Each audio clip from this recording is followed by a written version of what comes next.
Hi, I'm John Merrifield, your professor for the course. I have to warn you, I'm a bona fide two-handed economist.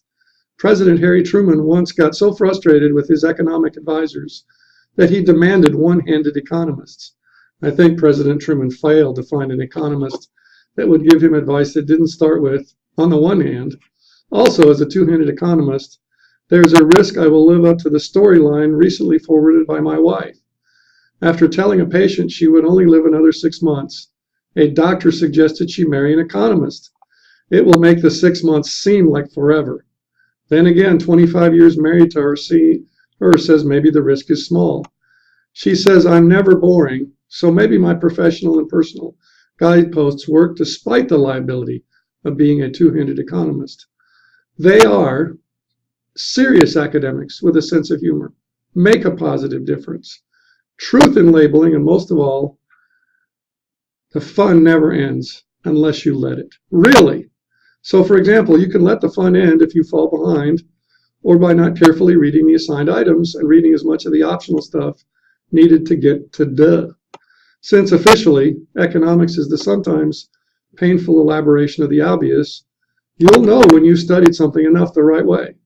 It's when you get to duh, when it seems obvious. Make sure you allow enough time to get to duh. Don't try to be two people.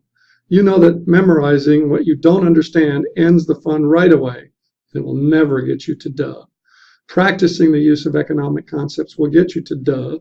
And getting to duh sometimes includes hearing a bell ring and seeing fog dissipate, which is fun, especially when it prevents hitting a brick wall or when it includes an immediate valuable insight.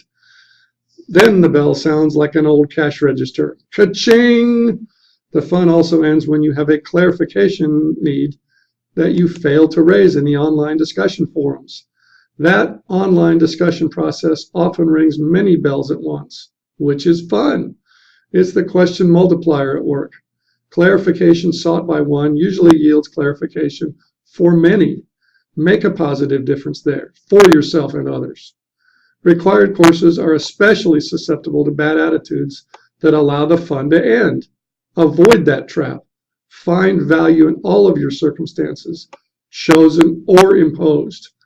Since the course begins with the sometimes painful elaboration of economics basics, the greatest risk of letting the fun end occurs at the beginning.